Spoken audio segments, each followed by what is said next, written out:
Find the number of moles in the following. Letter A, 11.04 grams of calcium. So let's start with that.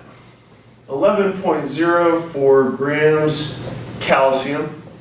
And then we got to get out of grams of calcium. What are we looking for? Well, we're looking for the number of moles. So if we're going from grams to moles, what is the conversion factor that we need to get us out of the unit of mass into the unit of moles? And the answer is molar mass, obviously. So you look at your periodic table and you see that the molar mass is 40.07 grams of calcium for every 1 mole of calcium. And then grams cancel. And with our answer,